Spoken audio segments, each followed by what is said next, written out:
Well, for that, I'd like to introduce the co-chairs of the Latinx and Architecture group, which is Carmen, Hector, and Renee. I don't know if Renee's on yet, but I'll give it over to Carmen and Hector. Thank you for joining. Thank you. Hi, everyone. Good evening. Thank you so much for joining us. We really appreciate your time, and we're so happy you are here with us tonight. We want to give a special thanks to both AIA and NOMA for supporting this programming and for continuing the discussions on diversity and inclusion. And a very, very special thank you to Dr. Kendall Nicholson for joining us tonight. He will be leading our discussion as we talk about where Latinos in architecture are at right now in terms of representation. Hector, do you want to say a few words as well? Yes, welcome everyone. Thank you so much for joining. As you know, or as you don't know, we're bringing Latino, Latinx in architecture to our Los Angeles chapter. This is the beginning of a series of various programming and events that we're going to be hosting this year as we ramp up the formation of this new committee to tailor to the Los Angeles chapter in our community's needs. So welcome everyone and appreciate everyone joining. Thanks, Hector. So now I will turn it over to Dr. Nicholson, who will start our presentation. Thanks, Carmen. Thanks, Hector, and thanks, Will. Thanks so much for the invitation. I'm really excited to share some of what I've been working on. A little bit about me, I'll just give a quick intro and then I'll hop right into the presentation. But a little bit about me, I'm located here in Virginia, so you can see it's looks a little darker over here. It is 8:30, a little bit after 8:30. And I work for the Association of Collegiate Schools of Architecture, and better known as ACSA, and we oversee all the architecture schools in the United States and Canada. So that's approximately 145 architecture programs. And so here recently, I was invited here because of the work we do in a series called Where Are My People? And you can find that online. If I have time, I'll drop the link. But I'm a researcher. I'm trained as an architect, but I'm a researcher and an educator is kind of where I found my spot. So I did a section or a report on being Black in architecture, then being Hispanic or Latinx in architecture, then Asian American, Native Hawaiian, and Pacific Islander in architecture. And then this Friday, I'll release Native and Indigenous in architecture. And then I think there'll be one more. And all of the race series came after the Where Are the Women series. So it started with gender and then transitioned to race, and we'll see where else it goes. So without further ado, I'm going to try to share my screen here, and we'll hop right into it. So where are my people? I'm going to talk specifically about the Hispanic and Latinx community and communities in architecture. I'm going to cover racism, talk a little bit about white privilege, talk about justice, equity, diversity, and inclusion, and then talk about some real world disparities, and then close out with specifics on what it means to be Latinx in architecture. So I like to always start with an acknowledgement that this country was founded on genocide, slavery, and white-only immigration. And I'm more than happy to talk more about that, but I like to start with the acknowledgement, and the example I use, I usually highlight my wife, who is white, but really in that,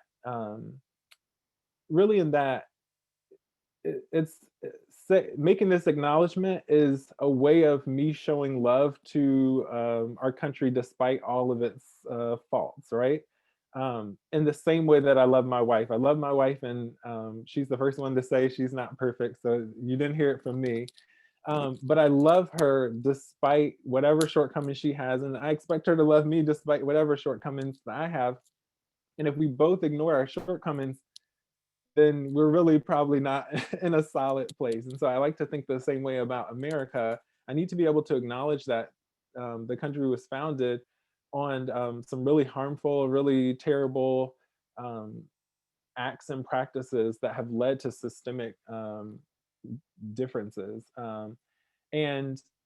And I have the acronym Black, Indigenous, and People of Color here because the genocide and the slavery in particular are why Black and Indigenous are called out in that specific acronym.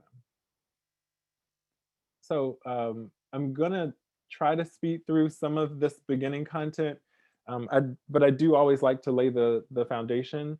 So I'll start with the first question: how does racism work? In an effort to create shared language, I'd like to start by acknowledging that racism is a system of advantage based on race. And that's the sociology defined term, right? We're talking about systems. We're not talking about a one-on-one interaction, even though the systems are what manifest those one-on-one interactions. And then race is a social construct of groups defined solely on physical criteria. So looking at someone's skin color might indicate their race. Looking at someone's facial features might indicate their race, such as having a wider nose or having eye color that's a specific set of colors. And then race is not racial identity. If I was to be here every day this week, I could talk about a bunch of different things, but racial identity is a lot more complex. And so in the case of Latinx and Hispanic people, you might have people that are read and raced, R-A-C-E-D, raced as Black, and they might racially identify as Afro-Latina or Afro-Latino, right? Or you might have someone that is raced and read as a white male, let's say, but their racial identity would be that of a Latino man, or some mix of, of a bunch of different races. And then race is always going to be supported by the history of racism is always going to be supported by the history of America. So if you can't actually draw a line to history and systems, then it's not going to be racism in the context of race. That's what keeps us true to form and true to our speech. And then lastly, racism is manifested through images and messages that affirm the superiority of whites and inferiority of people of color and Native people. So this is the where the rubber meets the road is in the ways in which we have implicit bias and the ways in which media portrays people from different racial groups in different roles. If we take, for instance, one example I like to use is the film industry. I'm gonna ask everybody to pause and think, how many times have they seen an Asian, let's say an Asian male lead a romantic comedy? It's not something we see because that's not what mainstream media wants to portray. There are a few movies out there, and we can talk about that if you want, but we have specific ideas about specific groups of people. And I'll go into that. It's one or two slides here next. And the way in which America, I'm using America broadly, but the way in which America portrays groups of people determines how, in many regards, how we see each other. And they're extraordinarily problematic. So here are the five main racial narratives. Let me make a disclaimer that these are not things that I think. These are what the media and things that we read, this is what is portrayed. So the idea in America is that white is inherently good, that if they're successful, it's because they've worked hard. So it's based on merit, that they're rugged individuals, that someone grows up in a white household and they become, the leaders of their household, and that's separate and apart from the family that they were raised in. That they forge their own way. Think about the American frontier, that they're extremely hardworking and that they're the true Americans. For Blacks, the idea is that they are criminal, that they're prized for physical ability. Think about the connection to different sports and sports teams. think of that they're not very smart, and that they're loud. For Native Americans, mainstream media portrays them as savage, sometimes characterized. You can think about many sports teams and the way that they're depicted there. There's also a tie to alcoholism as it pertains to reservations and casinos. Asian and Pacific Islander, there's actually a dichotomy here where I guess pre-1960s or so, the thought was that people who were Asian were deceptive or shifty. Think Jackie Chan, disloyal, and all of these things have historical references that make them what they are. And then at the height of the civil rights movement, America, largely white America, decided that, wait a minute, we have a group of people that are here that are working hard. Let's lift them up. And so they created the idea that Asian and Pacific Islanders are model minorities, that they're very smart, and that they are good at being quiet and fitting into boxes.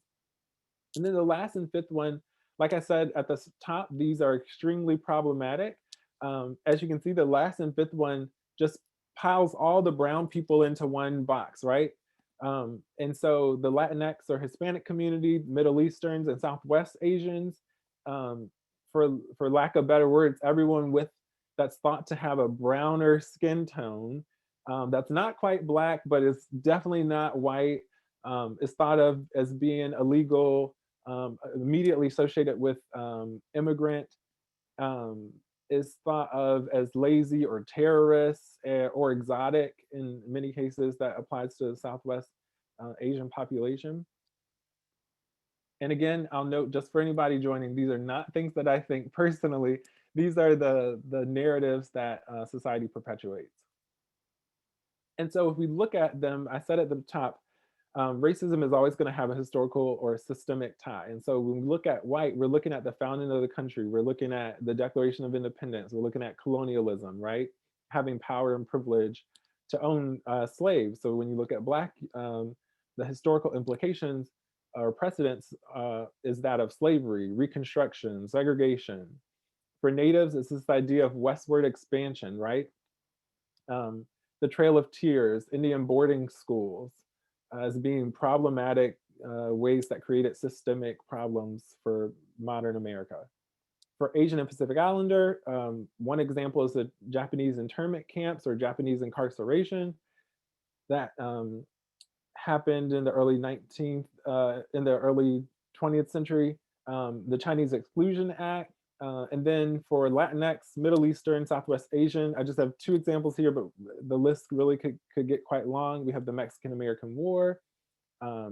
We have 9/11.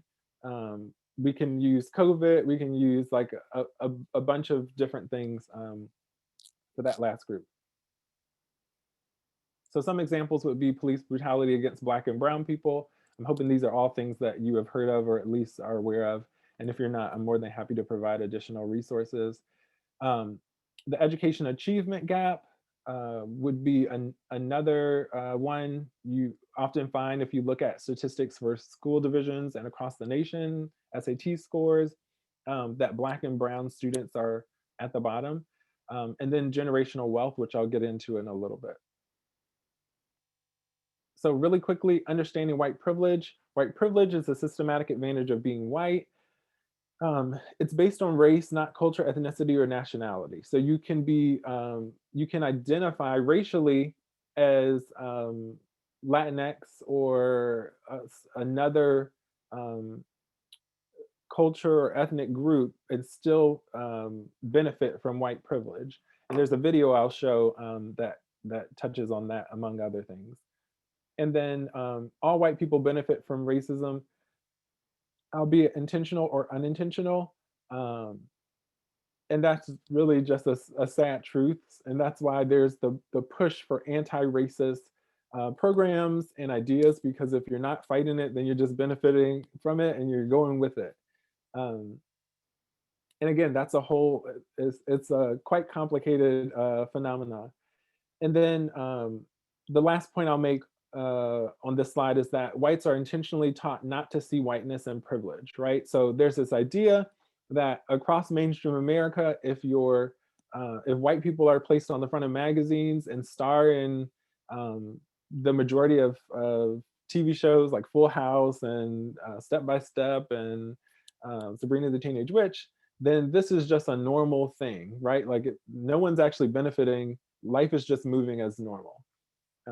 And I'm sure many of you on the call know that that is not the case. Some examples of white privilege are the ability to trace your family roots, the ability to find yourself represented in mainstream media, the ability to consider most professional spaces as safe. That's a big one, especially for us to think about as we think about the profession. The ability to curse or swear in public and not have it attributed to your race. And then the ability to perform well in school and not be contradictory to your race. The last one is very specific to me. Some of these come from Peggy McIntosh, her articles. She's a scholar in women's rights and race. But these are just some examples. If you can think of additional examples, I encourage you to put them in the chat. Just chat down some of the things that you have found over the course of your lifespan to be things, privilege that white people have. White people on the call, you're more than welcome to participate and put the things that you recognize that you have privilege in. For my wife, one of the things that my wife grew up really extremely privileged, not only as a white person, but as a wealthy woman. And she said to me just the other night that she was 23 before she ever thought that that she could potentially have a job that would not make enough money for the things that she wanted. And it was, I mean, we met teaching. So she said, I got that job as a teacher. And I remember my dad saying, this is an expensive apartment. And she was like, yeah, but I can pay for it. And that was the only thing she paid for. She paid for her apartment and everything else was covered, right? Like her food, her gas, all of those other things. And I'll also pause here really quickly just to say, I don't think, if memory serves me correctly, I didn't include a lot about intersectionality, but a lot of the talk is recognizing that. So you won't see a specific slide that talks about the multiple identities that we carry. But for my wife in that situation, she was carrying whiteness as an identity. She was carrying wealth as an identity. She was carrying youth as an identity. And there are many different, classifications. She was able-bodied. I mean, that list also could go on and on. She was a woman. So research says that there are two main goals to developing a positive white identity. And the first is that you have to, or that white people who are interested in developing a positive white identity in regards to anti-racism and better understanding racism, the first is that you have to abandon the focus on interpersonal, right? Racism is about systems and history. It's not about a one-on-one interaction. So you can be a really nice person, but you can still be racist, right? And the second is that you have to recognize and oppose the systems. So it's not okay to say, oh man, I recognize that we have some privilege. That's nice, but if you're not doing anything to try to combat that, it's not changing the way you move throughout society, then you'd be missing something. So with that, I will, I'm trying to think. I'm gonna keep rolling. I have a video here that is specifically about, and I'm gonna stop screen sharing. I'm just gonna switch screens. That's specifically about part of what it means and the complexity that's associated with the Latinx community. And I'll say as I'm switching here that one thing that is that I personally go back and forth and don't have the authority to speak on is the term, even the term Latinx, right? Like Latino has a very specific origin and heritage. And so if anybody knows exactly the formation of the term Latinx, I use it as a way to be as inclusive as possible, but I don't actually have the historical reference for when that switch took place. And I know there's two sides to that story. So feel free to drop that in the chat. I'll be interested because I know we have a lot of knowledgeable people here on the call. So with that, I'm gonna switch my screen share and I'll play this video. It's 6 minutes, so it's long enough to get a break from me talking. But I think it's really a great way to segue into the complexities of just one specific racial group.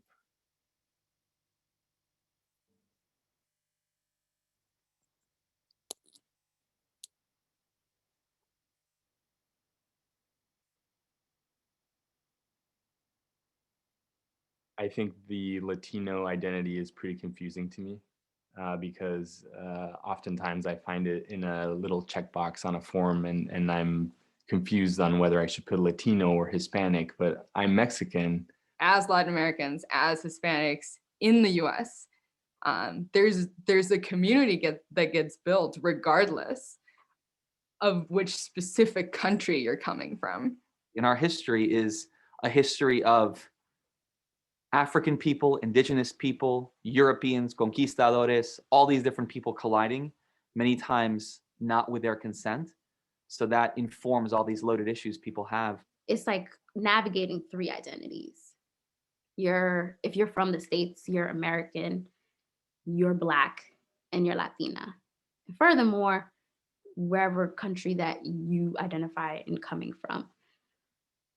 And that's a lot to navigate. But at this point in my life, I actually don't identify as Guatemalan. And it's something that I guess a lot of like young immigrants sort of feel, where there's this saying like, ni de aquí, ni de allá, not from there, not from here. In trying to blend in with the culture in America, I gave up a lot of what I grew up with. Maybe I saw it as something that was kind of shameful or in the way. I wanted to dress like my friends in America. I wanted to talk like them. I wanted to be like them, listen to the same music. I started listening to country music. I got all these crazy questions like, did you come here in a canoe? And do you know what snow is? And do you live in a hut in Puerto Rico? I thought my name was Spick until I was about 13. And that was my first awareness that race was an issue. People say, oh, you look like a white dude. In some context, not in all contexts, depends where I am, depends who I'm with, depends whole lot of things. Depends what language I'm speaking. But however I look, when I leave my name, I can't get a phone call back about an apartment in New York City. And this isn't like 10 places I call, this is like 30. And I remember telling a kid one time, I was like, let me tell you, the Ku Klux Klan comes here and they see your last name, you're going too, bro. You know, and the kids are like, what are you talking about? And it was like a big thing. People generally, you know, unless I speak Spanish, you know, people assume right away, I mean, that I'm African-American, that I'm Black. You know, I mean, it's, you know, just one of those things. It may be the deep voice, it may be the color of my skin. Because I talk white, I'm not Dominican, or I'm not Black, or I'm not Afro-Latina, or whoever people perceive me as of being. And that hurt, and that still hurts. Because one of my daughters is lighter than the other, they had Blackness issue. And I remember my oldest daughter telling my youngest daughter that she was Black and that her hair, she said something. And I remember crying like immediately, like, oh my God, no. And I had to sit them down and talk to them about our roots and that everything that they learned from the family was wrong. I feel like I wanted more of my culture. You know, I grew up, there was a point I stopped speaking Spanish to her and I still don't speak to her in Spanish. So I feel like something was lost. And I don't know if it was just because she was busy raising 5 kids and didn't really think about culture in that way and how I would come to identify myself.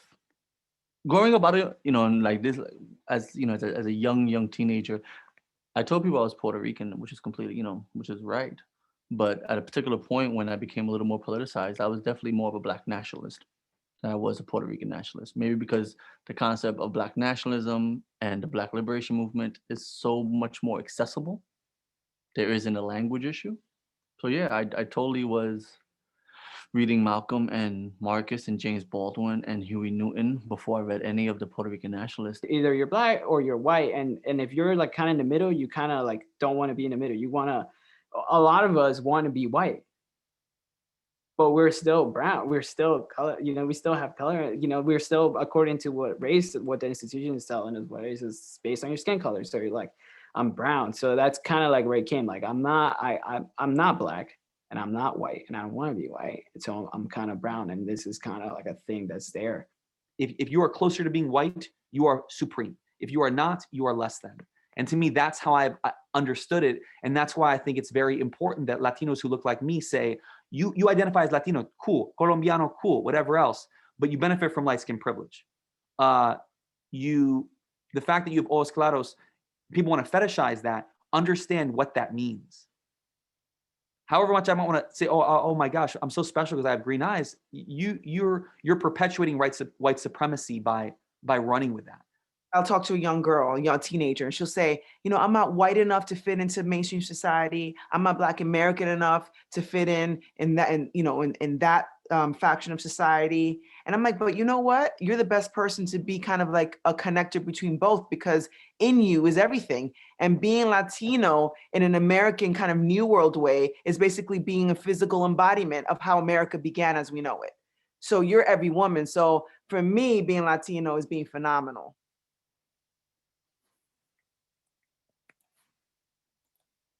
So thanks for watching that. What I love about this clip, and it's not absolutely perfect, but what I love about this clip is the diversity of perspectives. Even if you were to take out the diversity of skin colors, which is extremely important, the group as a whole is so diverse, and the idea that for many of these racial groups that we're putting everybody in one box. When we say Latinx and Hispanic, it means so many different things to so many different people. There are generational differences. The way someone's mother might think about the way they navigate through the world might be different than what you heard one of the younger interviewees talk about. And so it's quite complex. Feel free to drop your reactions in the chat box if you have any basic reactions to that, as well as any questions.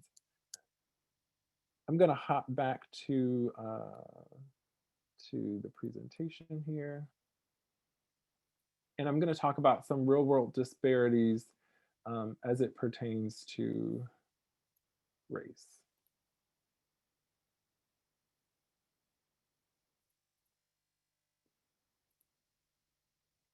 So the first thing I have up here, and that video was really just to kind of set the stage for talking about what it means to be Latinx or Hispanic. The first thing I have here is the median household income, which I'm going to talk about income, and then I'm going to talk about wealth. The basic income, you can see at the very top, you see Asian. Under that, you'll see white. And just in case someone's looking at a small screen, in the red, you'll see Hispanic, and in the blue, you'll see Black. And it's important to note that oftentimes in the data, you'll see Black and Hispanic move together. Oftentimes, you'll find that Hispanic, as is often interpreted in social science research and demographic research, Hispanic is not a racial group, but an ethnic group. And so you'll find that within Hispanic, if you were to look at the United States Census, you'll find people who are identifying as white Hispanic, as Black Hispanic, as a number of different racial groups, and then adding on the Hispanic identity. And so I think that is why you'll see that in many of these, Hispanic is just kind of, it's moving along with Black, but it's a little bit above, because you have people who are identifying as white and also identifying as Hispanic, and you have people who are identifying as Black and also Hispanic. And so so that, I'll just leave that there. Also on this slide, people often like to have some curiosity about the Asian number being at the top. I described this in one of the research reports I do, the Asian community at large being one of opportunity without ownership, right? And so you see this disparity between white and Asian, with Asian at the top for two main reasons. One is the locations and cost of living of where Asian populations are centered. So largely in California, even if you just took California alone, in comparison to the other states, the cost of living is a lot greater, right?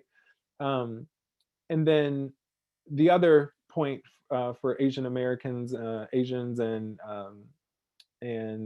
Pacific Islanders, which are typically included in this count, is hyperselectivity. So you have people that are coming, or historical hyperselectivity. You have people that are coming from what America defines as Asian countries, and to get here, you, for a long time, for a large swath of the late 1800s and the early 1900s, you had to be able to prove that if you came here, you'd be a good citizen. So you had to be highly educated.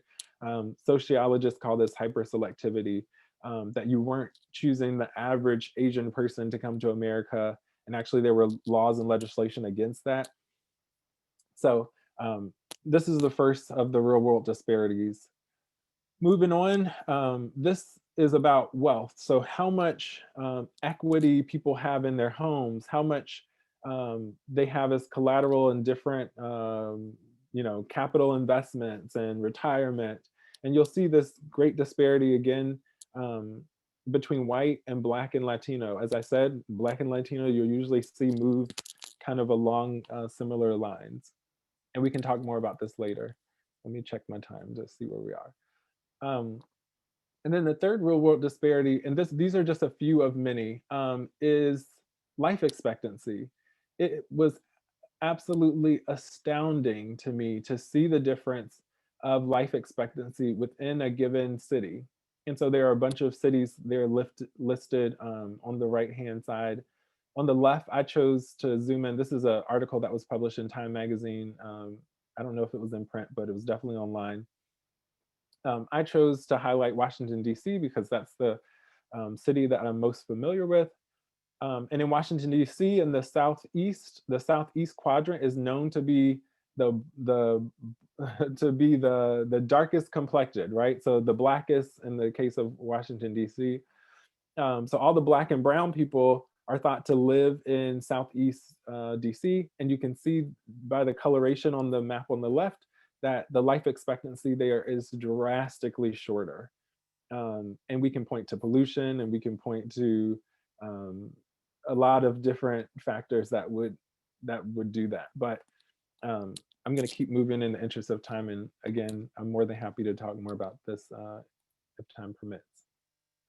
So really quickly, before I move specifically into Latinx and Hispanic in architecture, I'm just gonna give a quick definition session so that we know what we're talking about. As you all are at different firms, at different schools, in different environments, working on different committees, whether you're working on a JEDI committee or an EDI committee or a DEI committee, it's important that we understand the difference between these terms. They're often conflated.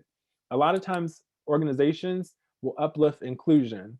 Inclusion to me is the absolute easiest. I'm a little bit cynical about it, and I'll tell you why here shortly. I think inclusion is good. I think diversity is good. I think equity is great, and I think justice is great. Inclusion says everybody's welcome. So if we think about a school and a school says we have a really inclusive policy, that means everybody's welcome. But does that mean you can wear your dreadlocks? It might not. Or does that mean that if you come, we'll give you the support you need to feel included? No, it just means like you can come. You're welcome to come. If you can jump through the hoops, if you can, do all of the things that we still do at this school, you're more than welcome. And so you get a lot of exceptionalism. One example I like to give is that of, let's say we have a 3-hour time difference, so it's 9:06 here. Let's say tomorrow morning, I'm inviting everyone on this call, everyone, to my house for breakfast, okay? And everyone is welcome. And I spend the whole night up.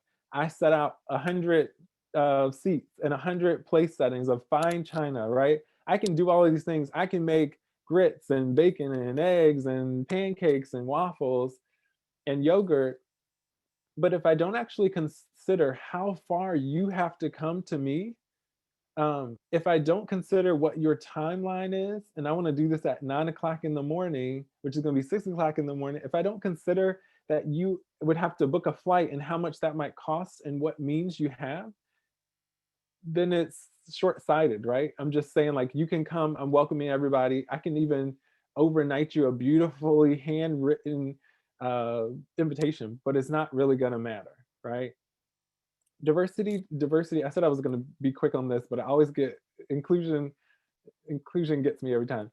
Diversity is about awareness and appreciation, saying that we know people come from different backgrounds and we appreciate that.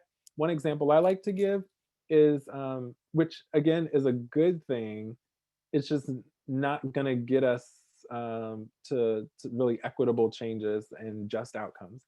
So one example of diversity are Native American or indigenous land acknowledgements.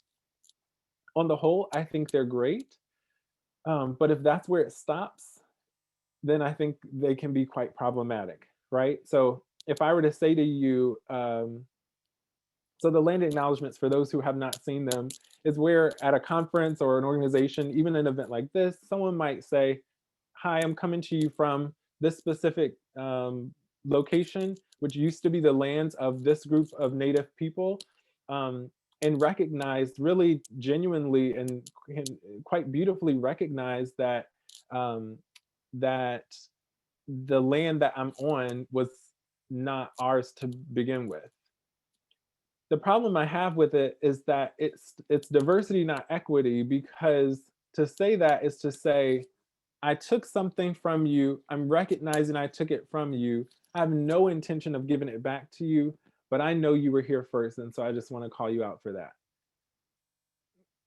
I can't think of many instances where someone could take something from you. If someone decided to take your car and said, I'm just gonna start here, I'm driving to work, I took your car, you had it first and you did a great job with it, but I took it, I'm not giving it back. Thank you for being the first owner of the car. You'd still find that to be a problem, I'd guess, right? So that's that.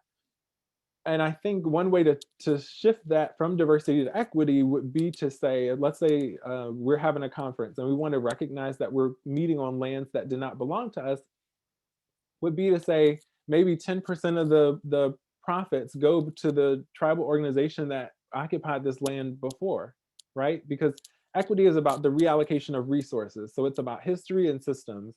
And unless you're actually going to shift the power even a little bit, you're going to be stuck in diversity and inclusion. Justice I have here at the bottom, I have justice equals outcomes, because justice is really about the process by which we move and rearrange allocations in an equitable way so that we can have just and fair outcomes. And there's a lot of discussion, there's a lot of discussion about the real definition of justice, and there are many out there. I just always like to pull it to the outcome, because that's what the focus of justice is, that that there's some fairness in the process, and so you get just outcomes.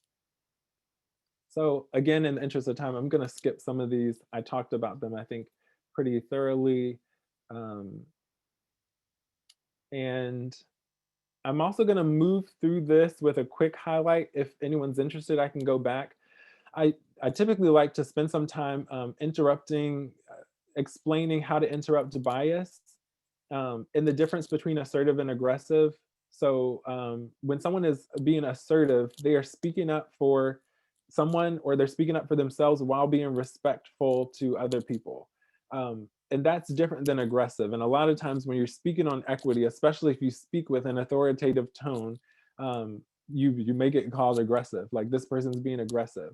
And someone who is aggressive is speaking up for yourself or others while stepping on other people. And there's a difference there. So make sure that when we're talking about this, that you're using the right term as you're talking to other people, and that you'd expect them to use the same appropriate tone with you.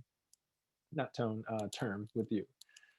And then I don't know how many students we have or young people on the call, but I like to give these tips for disrupting bias and racism, specifically because if you're a student in school or you're an entry-level employee at a firm, there more often than not, you will find yourself in situations where you do not hold the power, but there's something that you feel like is not quite right. And so I like to give the example of being in a boardroom or being in a meeting. Let's say there are 10 of us in a meeting. 5 of us are white and the other 5 of us are Black, Indigenous, or Asian or Latinx. And I, Kendall, I'm sitting there, I only had a few minutes on lunch and I'm eating a bucket of fried chicken, okay? If anyone really, but I'm gonna use a white colleague, I'm gonna use one of my close friends who's white, who's not on the call, but he won't mind. He'll never know that I used him here. But I'm gonna use my friend Travis. Let's say we're sitting in a meeting and Travis looks over to me, he makes a joke about me eating fried chicken, about Black people eating fried chicken. There are a lot of different ways I could personally handle that.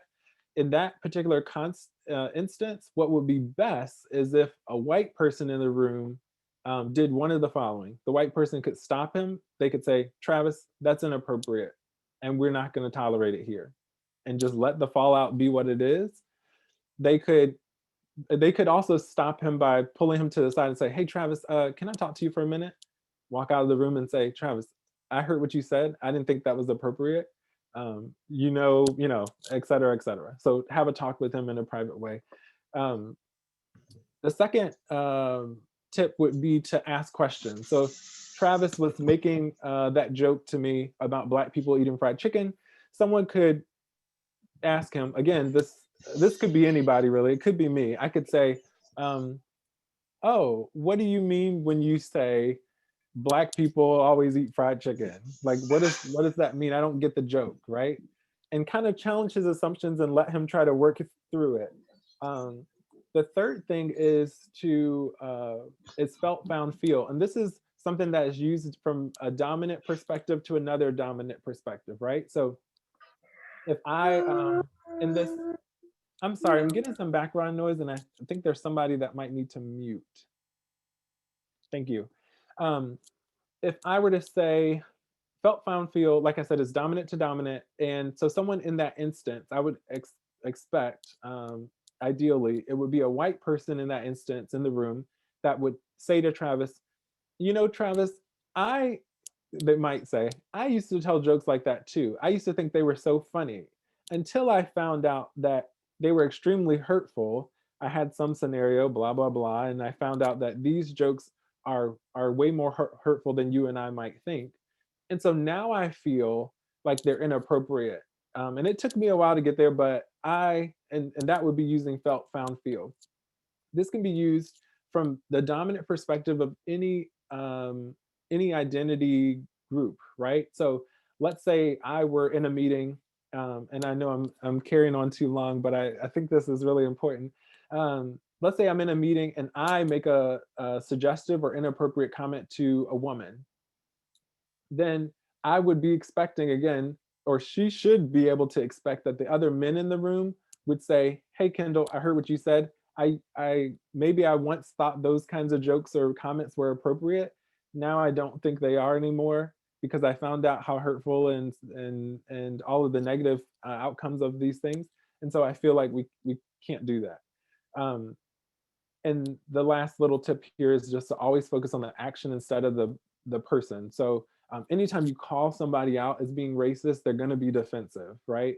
And they'll talk about how they're a nice person and how they do this and how they serve in their church and how they, like, all of the different things, which can all be true.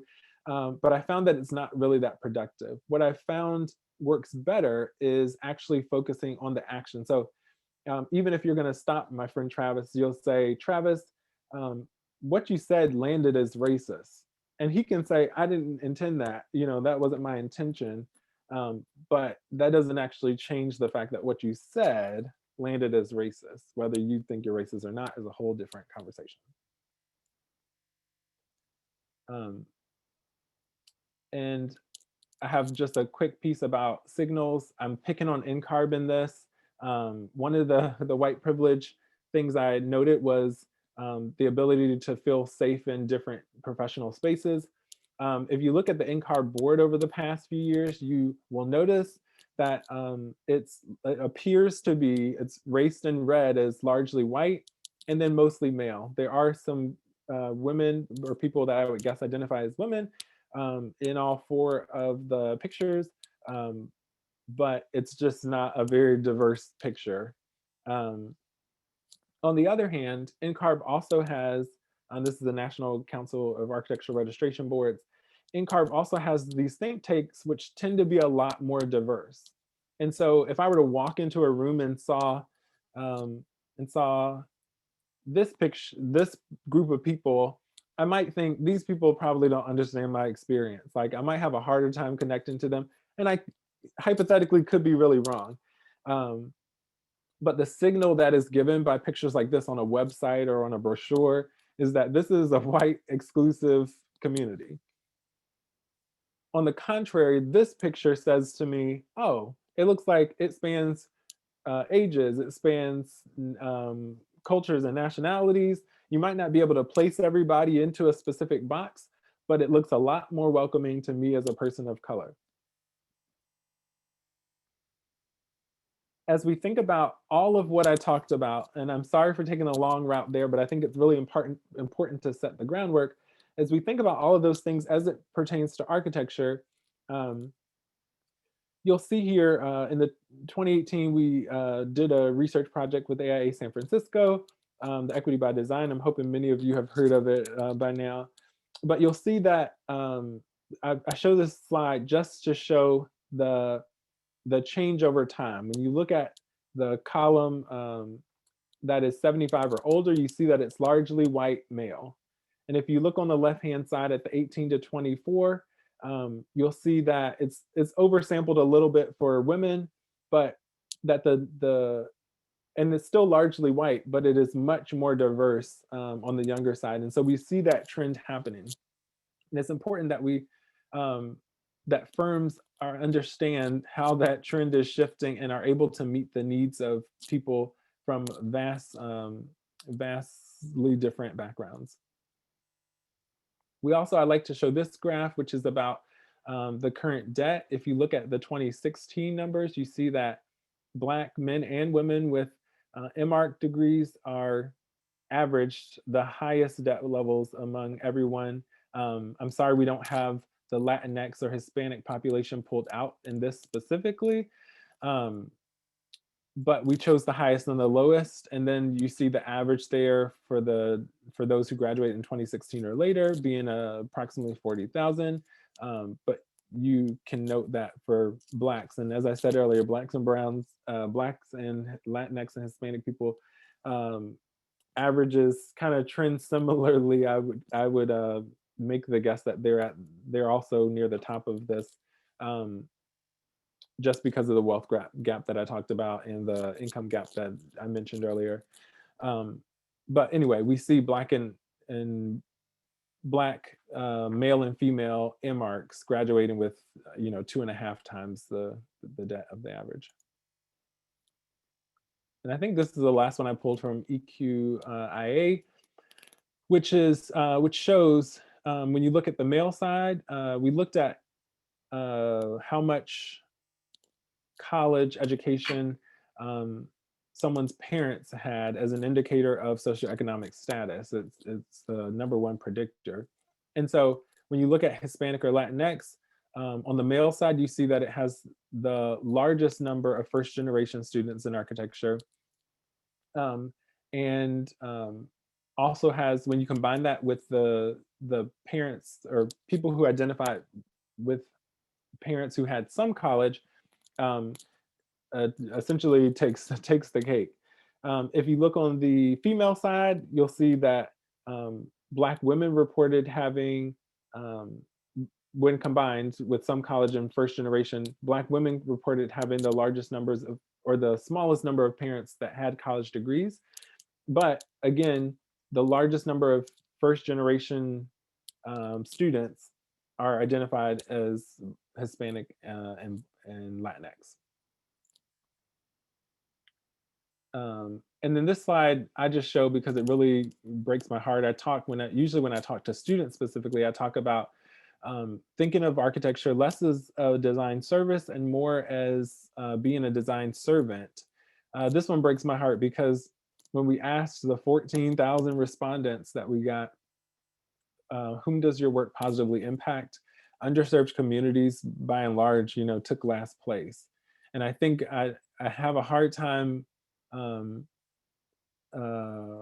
understanding how a profession who serves the public doesn't address the needs of underserved communities. And I think it's true, unfortunately, but I think we have to pull that out of a niche, like, oh, there's a certain firm model, there's a certain way of working that serves underserved communities, and we're not that. We do something different. I think it should be something that all firms are able to accomplish, no matter their size or tenure. And so that leads me to my most recent work that's specific to Hispanic and Latinx people.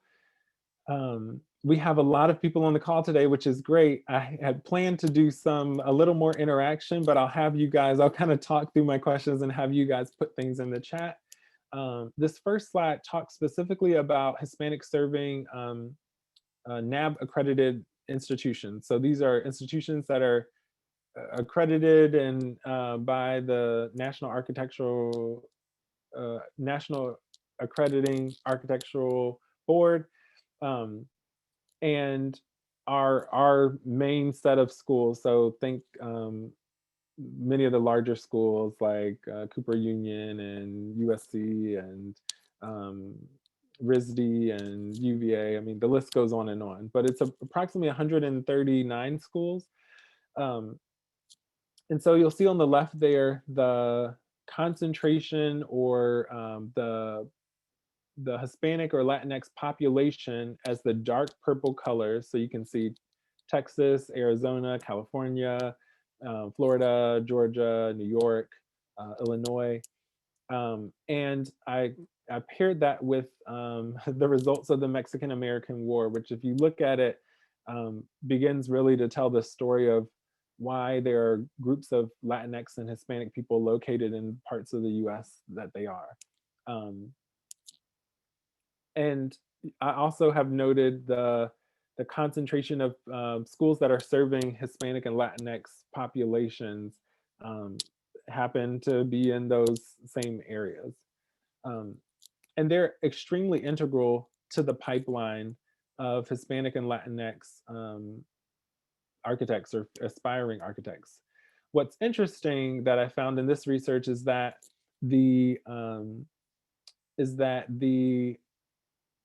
you see a pretty significant drop off to the number of students that are enrolled that identify as Hispanic or Latinx that are enrolled in school, and the percent of licensed architects, which we don't have that exact number. I'm really working with NCARB to try to get me that number, because they have all of the registered architects, but that's a discussion for another day. Again, looking at the total enrollment and Hispanic serving institutions. So on the right-hand side, you'll see Hispanic or Latinx enrollment, and the percent of students that are enrolled in accredited Hispanic serving institutions, HSIs is the abbreviation for them, and then other institutions. So even though the HSIs make up only 14% of the programs, which you'll see there on the left, they make up half of the Hispanic or Latinx enrollment. And that's why I say they're crucial. The same was said or discovered for HBCUs.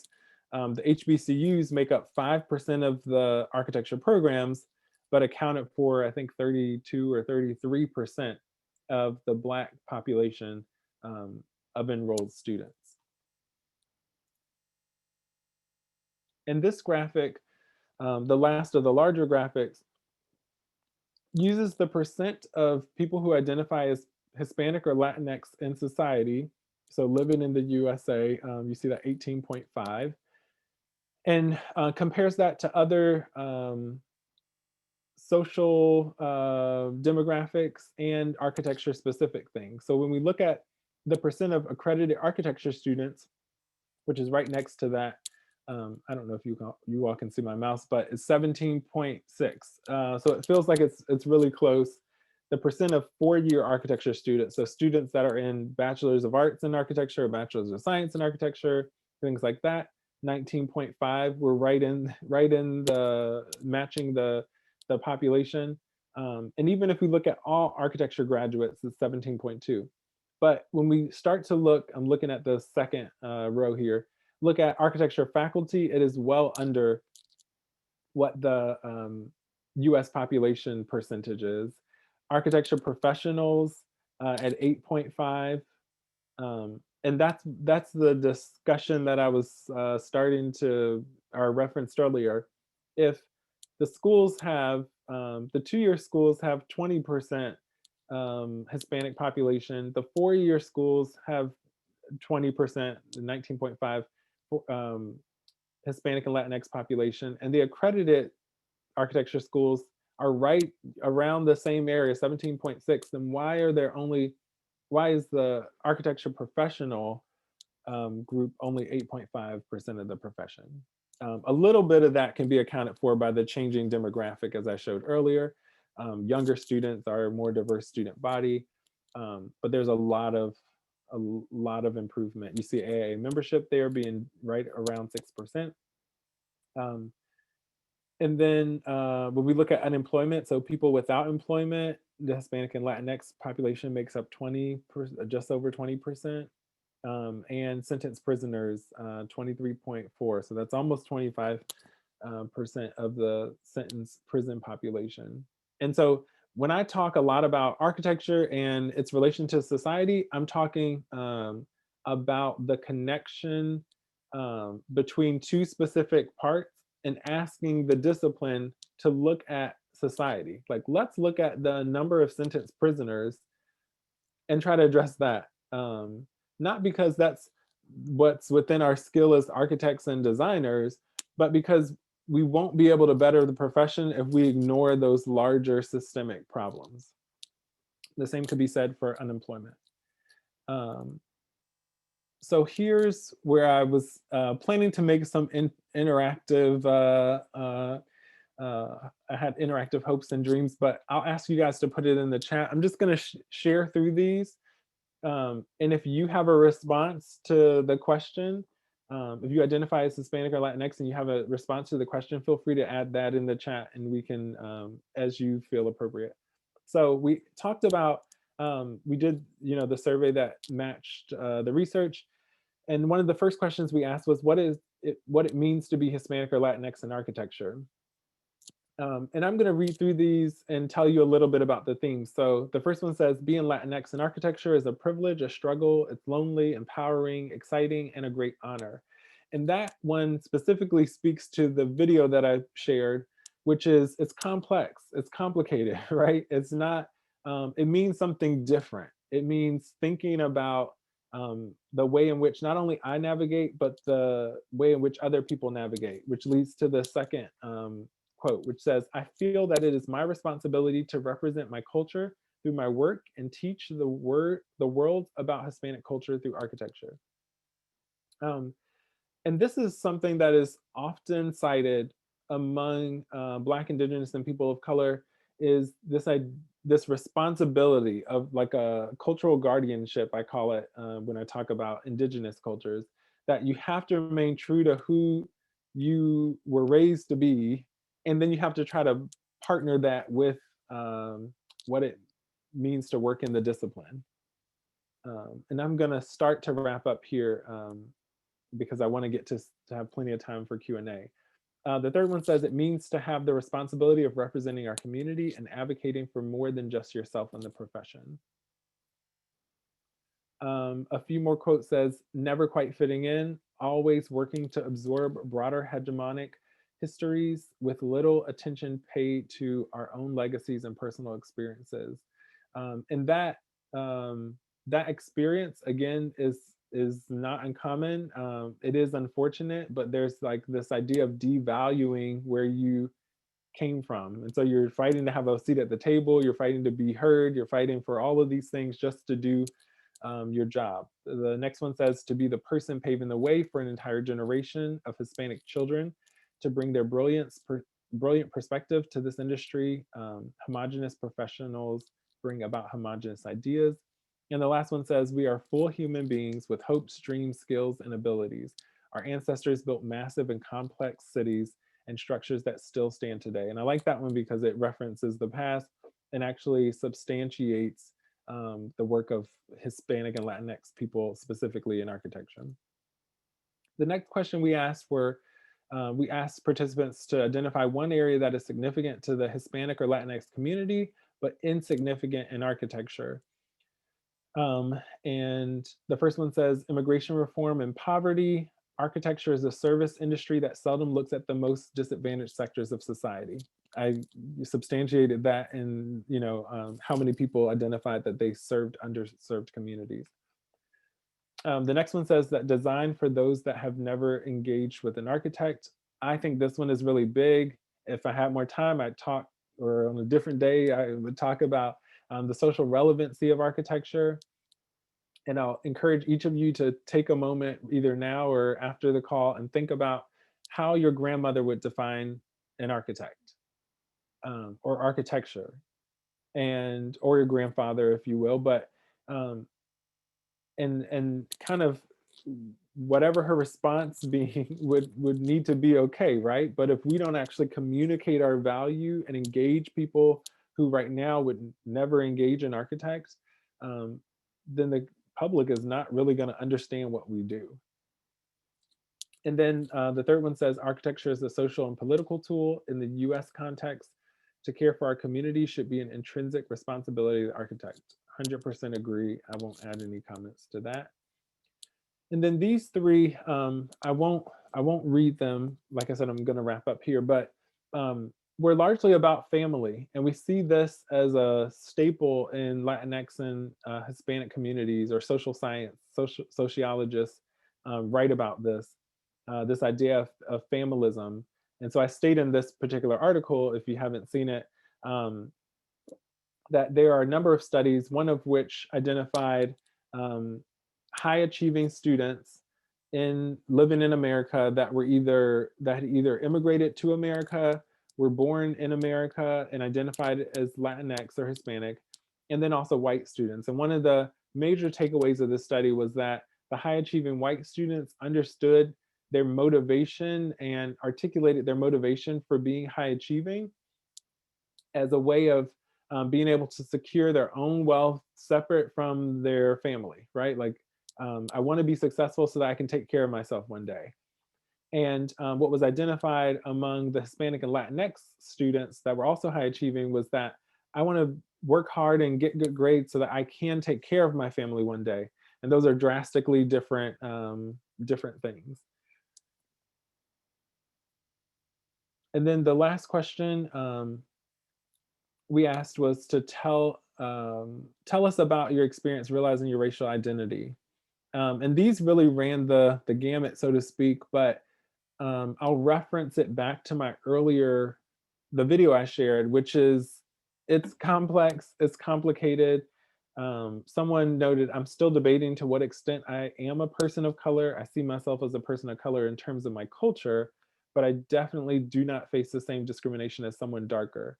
And that's colorism, which is often seen in really every, to my knowledge, every group of every other race than white, right? That there's a hierarchy to colors, the skin color. And then there was also another theme that came out for the last two. I won't read them, but that really talked about immigrating to the United States or coming to America and having a drastically different experience. So if you are Colombian and you're growing up in Colombia, then you might identify as the dominant culture.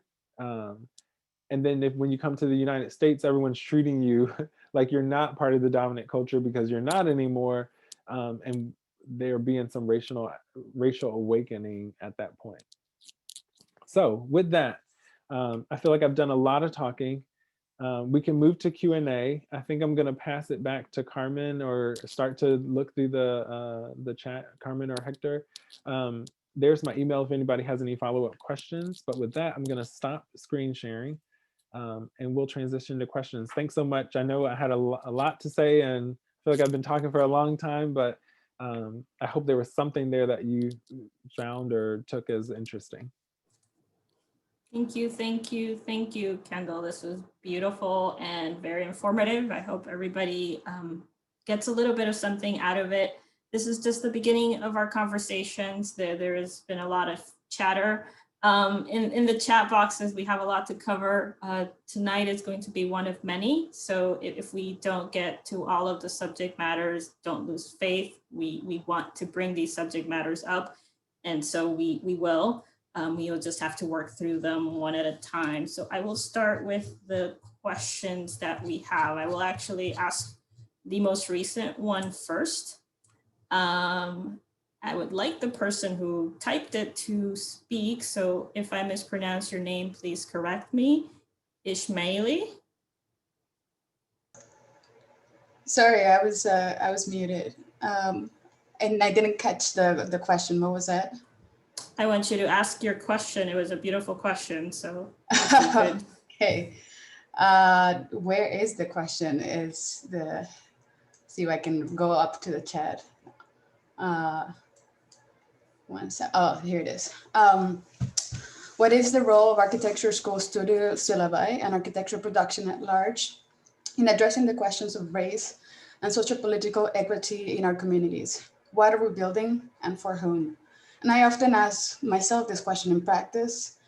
And I think it varies on the day where I actually try not to think about it too much because the answer to that question is a bit hard to answer. And I think one of the charts that was presented earlier actually indicated this to a certain extent in the answering for whom we're building. So maybe we can kind of expand on that a bit.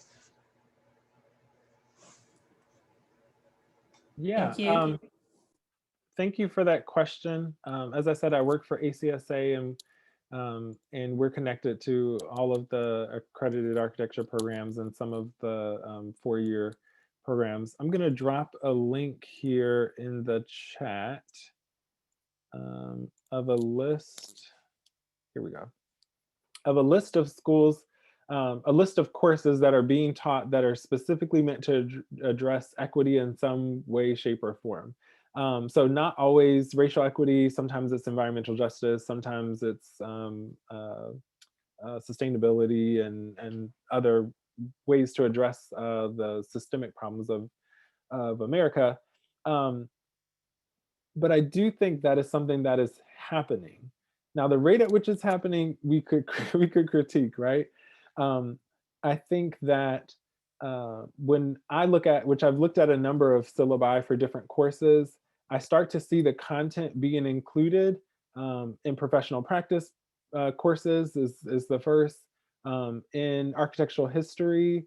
But again, I think there's different levels of agency and different levels of expertise, right? So for each of these courses, it's dependent on the faculty member to either, one, say, I recognize that I'm leaving out groups of people here and I need to change that. Or to also say, maybe I don't have the level of expertise that I should have in the contributions of Black Americans, or the contributions of Latinx Americans, or the contribution of whatever people group. And so then the onus is on them to actually bring in outside lecturers. I've done a lot of different lectures just to make sure that students are getting this content. I'd also say that each of you probably could lecture, even if just on a small part of content that's missing. As far as the social political climate and the impact of architecture in that realm, one of the things, so I used to work as a K-12 teacher, and then I moved to higher education, and then I came to ACSA. And one of the things that someone gave me, a well-respected educator of mine gave me, was that teaching is all about the 3 R's. It's about rigor, relationship, and relevancy. I said this on a call earlier today, but it rings true here, that you have to be able to build relationship with your students no matter what their background is, right? And that's extraordinarily important. That the content needs to be rigorous, meaning if I'm only teaching a very specific canon of architectural history, then I would say it's probably not rigorous, right? We can make changes to that. And that it has to be relevant. And so again, validating student voices, there's a, I'll say this and I'll sum it up and we can, continue the discussion, but there's a well-respected educator, Gloria Ladson-Billings, who talks, and she's the author and founder of Culturally Relevant Pedagogy, which says that we recognize the culture in which each student brings, and we help validate that voice, meaning that we would be giving, if we were teachers, we'd be giving space for every student to input their culture in their assignments, and they wouldn't all be so homogenous. I hope I answered your question. I think, yes, I would add just one more point. In thinking about, again, the syllabi portion of the question, I often think about representation. Representation both kind of in looking at us and in representing us. And again, we don't have an answer to this specifically, but I think I would want us to think about that. Yeah. And that's something that I'm quite cognizant of, as I share statistics for Black and Brown faculty members, right? There are different levels to, I feel like I've said this maybe 4 or 5 times, but it's complicated and it's complex. When I talk to my wife at night, who's white and came from an extraordinarily privileged background, the way a student engages, the way a Black student engages with her is going to be different than the way a Black student engages with me, which is going to be different than a Black student may engage with you. And I think that's important. That's part of the reason why representation is extraordinarily important. I often think about years ago, there was, I can think of a number of examples, but years ago, there was a H&M ad that had a picture of a little Black boy in a t-shirt with a monkey, or a monkey and a banana or something. And the collective thought was that if there were a Black person in that room that had seen that ad, they would have nixed it. They would have understood what the implications for that were, and it would have never made it to print and across, it would have never been controversial. And so there are a number of instances like that that I think call attention to the fact of representation being so important, specifically for students, but across the profession in general.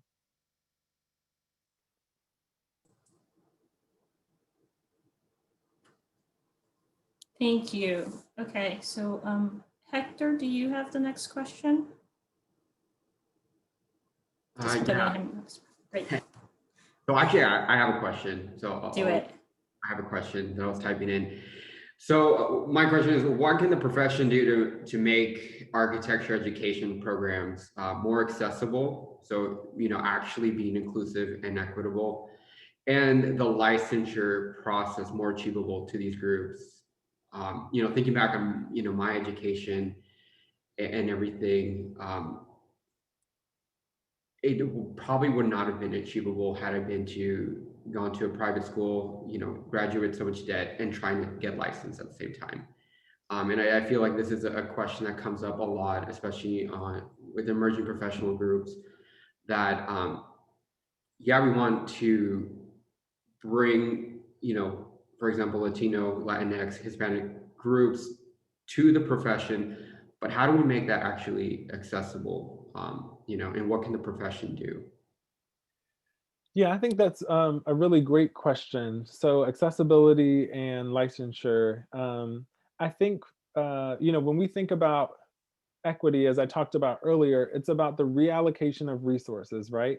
So it's one thing to say we need to have more Latinx and Hispanic students.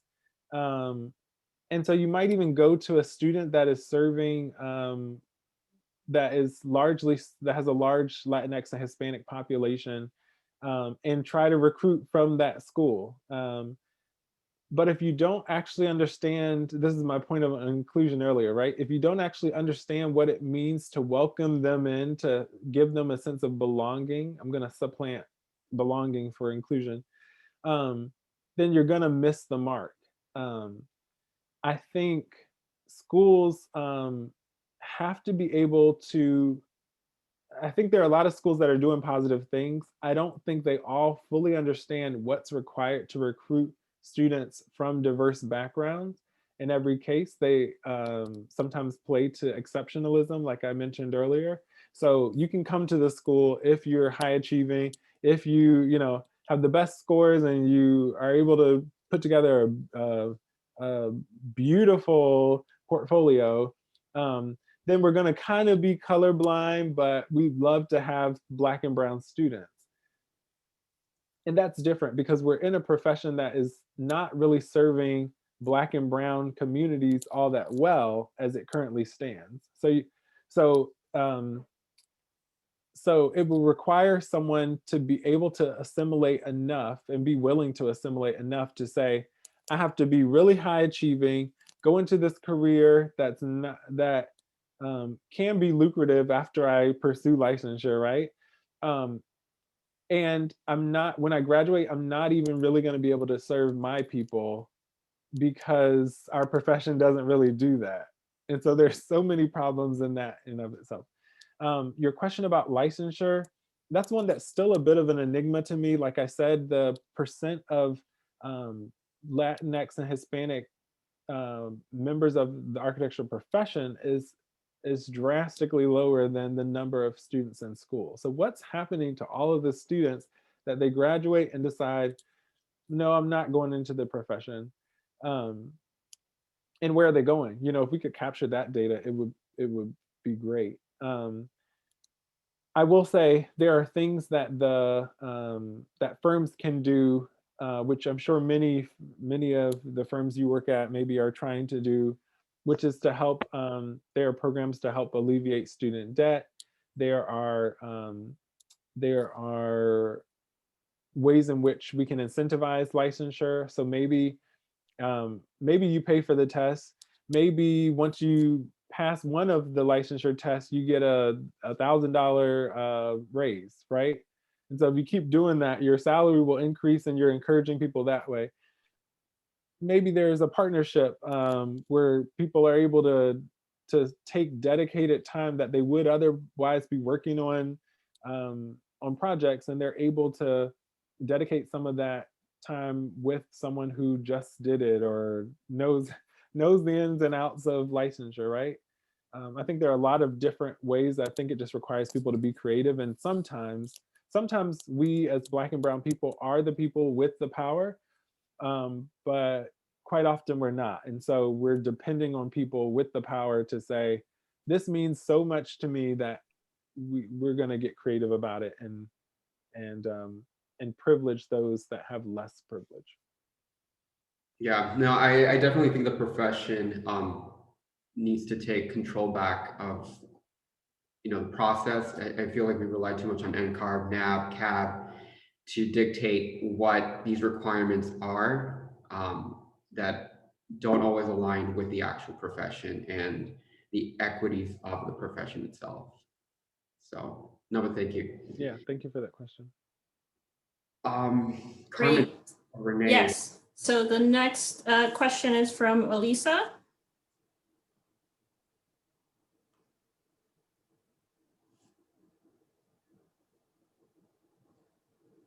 I see the hand up, but Elisa, if you want to go ahead and share your question, you're on mute right now. Sorry, that was my mistake. I That's was trying okay. to go between the chats and the video.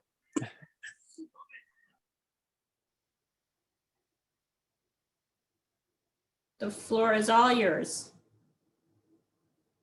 Oh, I guess you didn't have a question. Gotcha. No, sorry about that. No worries. You leave, Ordano, you had a good question in the chat box before. If you want to unmute yourself and ask it, that would be great. Sure.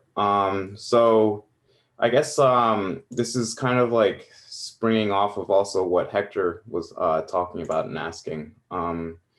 So I'm thinking, like, do you need to inspect a firm's work practices? Could methodologies be changed to help facilitate minority representation in architecture?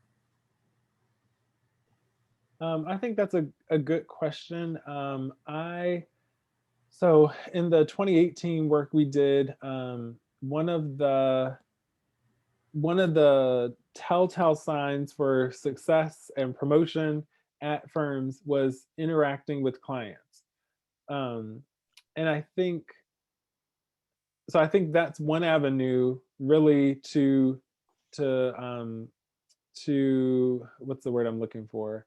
To get out of the box of only leadership talks to clients and expand the experiences of, I'm gonna say Black and brown, but when I'll say BIPOC architects. So I think that's one way.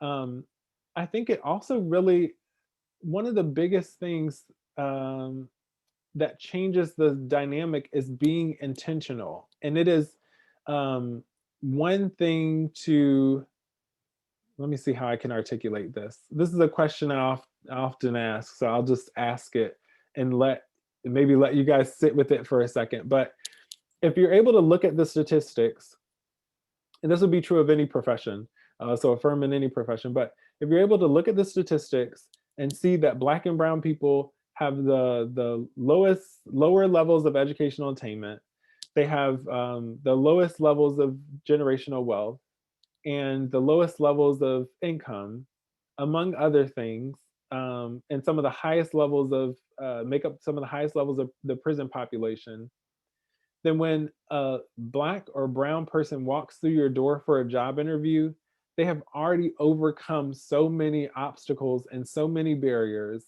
that the lens in which you evaluate them should be different. And I don't think there are enough people that understand that journey, right? And so they're not willing to say, these two people, I have Kendall, who's a Black man, and I have Travis, who's a white man, and they're about the same, like, instead they ask, who do I connect with more? And firm culture is a really large part of, finding the right fit. I believe in it wholeheartedly, but looking at Travis and I the same, if we have similar qualifications, is where I think firms are going wrong. And then also, I'll just say really quickly, there's truth to one of the comments made on the video was that, it's that the person looked white, but when they wrote down their name and shared whatever their last name or their middle name was, then they weren't being contacted back for finding an apartment in the city, right? And that's true. There's research out of Princeton, and there's research across a number of decades that say when they sent people with fake resumes, men and women who were white, Black, and Hispanic, out into the community and asked them to pass their resumes out. Black people were the least likely to get callbacks, and then Hispanic people, and then, I mean, it was like 2 or 3 times, whites were 2 or 3 times more likely to get a callback just from sending an interview, sending a resume out.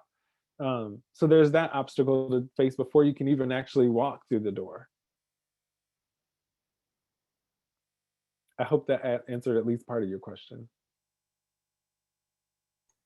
Oh yeah. Great, thank you.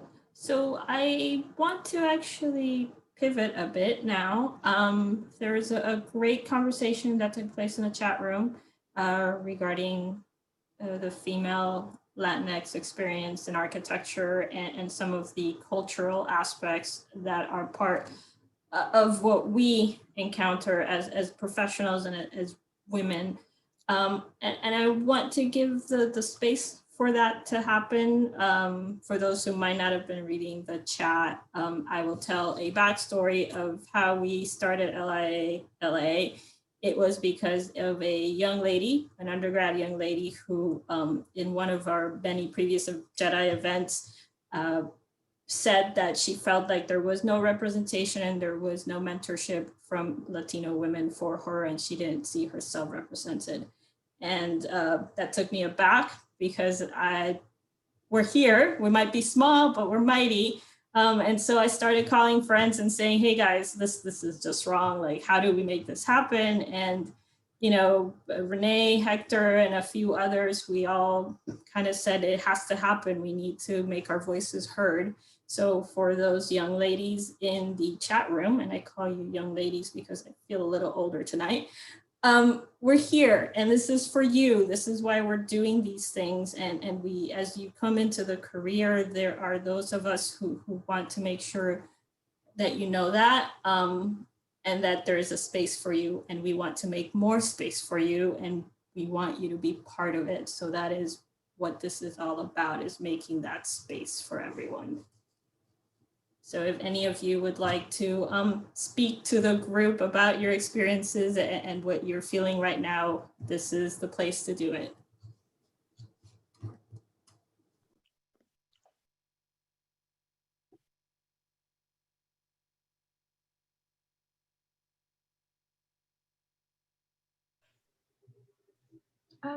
If no one else is going to say anything, I would love to hear. I know there's a lot of young ladies and women who might feel similarly, but you know, it is a little hurtful, I guess, because like you mentioned, in our culture we are very family oriented. We turn to our family a lot for support, for guidance, and it is a little hurtful when our family just can't really comprehend the footsteps we're following because they don't quite resemble the ones that they took. They are there to support us, they are there to help us, but unfortunately they can't do it in the best way because they haven't been through our position. So I feel like listening to listening into these conversations, listening into those who have already gone through similar experiences, I feel in at least the professional realm, I feel have been more helpful than my own family. I remember my dad, when he first would see me, you know, on online classes with the whole COVID switch, he finally did realize and see for himself just how time consuming it is to be pursuing a degree in architecture. At first, you know, he'd be very, he'd criticize me a lot, like, oh, you're not doing anything, you're not helping clean the house, you're not helping your mom cook, you're not, you know, like he would see me kind of as lazy. Little by little, though, he would see, my mom would explain to him, you know, this is what she's doing literally. You don't see her because she spends all her nights in studio till 3 a.m. Like, you don't see it take place. But now it's at home. He's finally understanding that, coming around to it. But there is kind of like this kind of discouragement from the family that you in turn then get with professionals such as yourselves here tonight. So yeah, just something that we've been experiencing. Let me just say, because I did see part of that conversation happening in the chat, and I thought it was great. Research does show that people, particularly from immigrant backgrounds, so like first generation students often comment that parents want them to stay close. Like you'll find that there are larger numbers of people whose parents are immigrants or were not born in the United States that won't let their child living in Denver go to New York, right? Like you can do this, and I kind of want you to do it, even though I'm scared I'm going to lose you to something. But you got to do it right here in Colorado. You got an hour or two's, radius, and that's I'd have to look for the exact study, but that's a common theme. I see Viviana has her hand up. Hi, yeah, I just wanted to respond to Carmen and to Diana and to you, Kendall. Thank you so much. This has been a very meaningful event to me. I've been to so many Zoom meetings, as we all have in the pandemic, and this is definitely a special one. I had the support of my parents going into my career, but I didn't have any guidance. So that gave me a big challenge, and I come from a Latino family. I totally resonate with the values and the pressure that's put on you, not just as a person of color, but as a woman, and the intersectionalities that come with that. And it's challenging, but it's so meaningful to connect with people that are in the profession. I'm currently going through the process of the NCARB exams for licensure, and that has been really, really tough. But yeah, I just want to know, like, echoing off of what Carmen mentioned, how has everyone else's experiences been with this? I'd love to hear from others as well.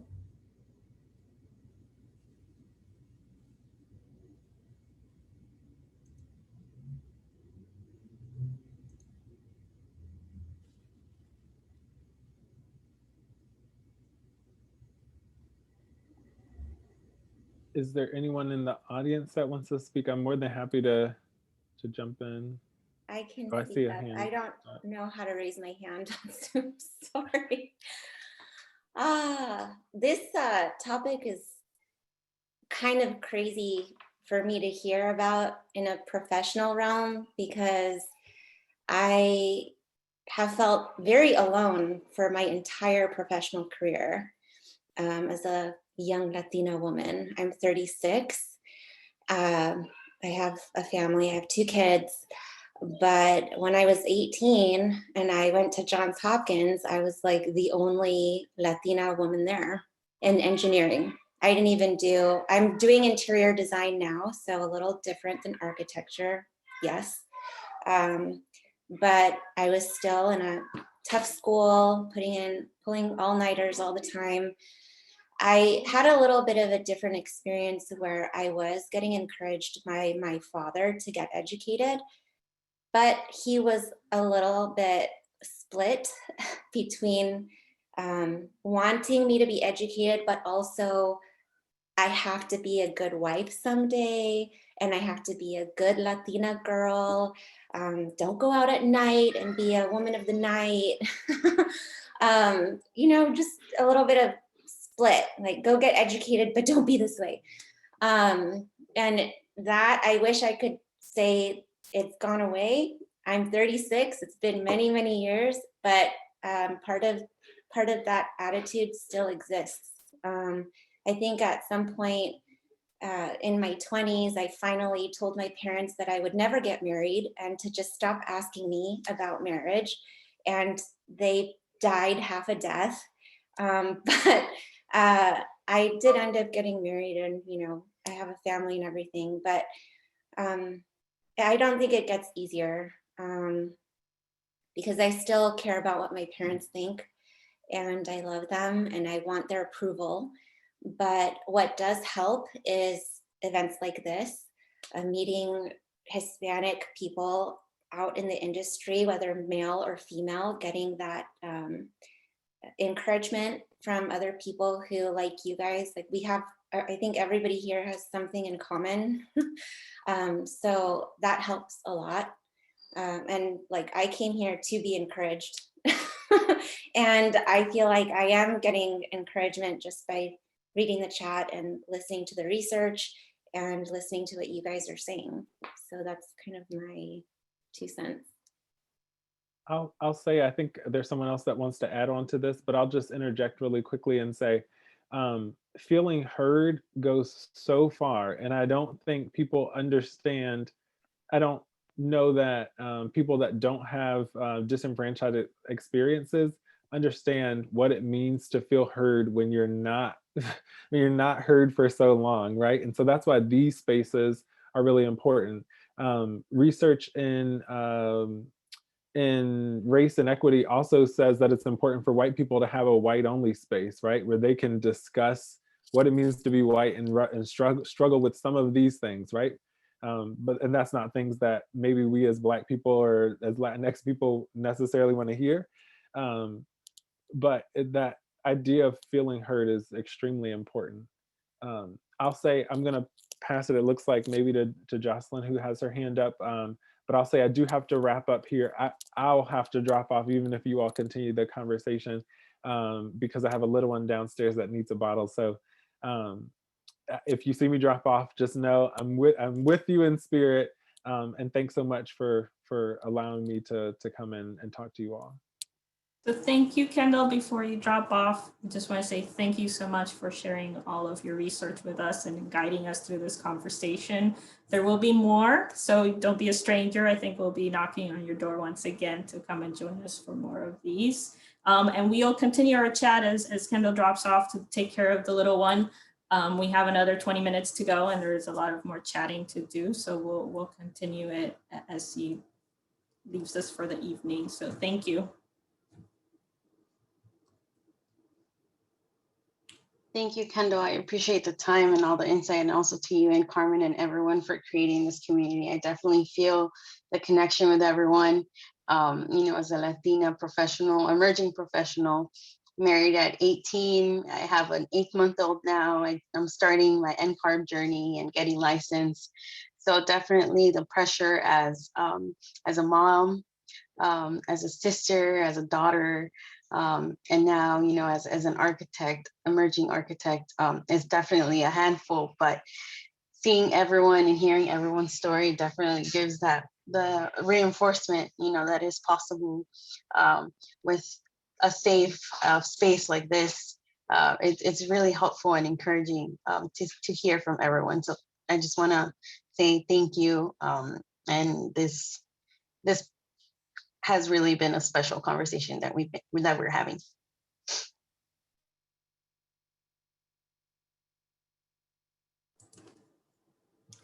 Thank you. I'm happy everyone has enjoyed the conversation. So I will say, as a good Latina, I didn't realize what time it was. And it looks like our time is up for the evening. Before we go, we do have one more announcement which Renee will make for us on behalf of the AIALA committee for one of our upcoming events that we'll share with all of you. We hope that you guys will join us again, that you'll reach out to Will and the rest of the committee for any questions or any activities that you would like to see as part of the Latinos in Architecture group of events. And with that, I will hand it over to Renee. Again, thank you so much, everyone, for sharing these hours with us and sharing your stories as we get more in depth into the conversation. Thank you very much, Kendall. Thank you very much for your research, for the work that you're doing. And I think, you know, one of the reasons, as Carmen mentioned, that we're here is within the discussion of diversity, many of us felt we were not being heard. And one of the things I love about what you've done is that you're really talking about minorities within the profession. And that's one of the challenges. We all are working within our silos that we don't know that the struggles of other people are sort of having. So I really enjoyed the whole series. I'm looking, I hadn't seen the one about women, so I'm gonna be Googling that one after we're done. because I think it's very important, because it is about, you know, getting a seat on the table and switching the paradigm within the profession. So that's fantastic, and which is the reason that we founded this. Is we felt we didn't have a seat on the table. We needed to grab that seat at the table. We keep hearing of people not being heard. So as changing that, what we want to do is actually be able to hear you guys, and in order what we're going to do and what this sort of committee will, task force or whatever it's called, will become. Soon enough, the AIA will be sending a survey to everyone who participated, and, you know, and share it with everyone, because we want to make sure our voices are being heard, to really sort of discuss of what shape our group and what should be our mission, in reference of making sure that, you know, female Latina voices are being heard, Latino voices are being heard, Latinx, whatever the terms are, because what we've heard we've held 2 events, and what we heard consistently is how important is that representation in order to break the boundaries and the cycle of not seeing our profession as an option. Everyone who's here has seen it as an option, has broken those boundaries. So I'm not going to talk more because I want to hear. So stay tuned for that survey, in order to help you, for you guys to help us sort of program at least the year. We'll be setting up events hopefully throughout the year to continue this conversation that is just beginning, and where people of color, every color, really we should be supporting each other, because it's many of us who are not represented within our profession. So I think the more that we sort of enlarge the table and get rid of a tent, the better it will be for us all. So thank you. Just stay tuned, guys.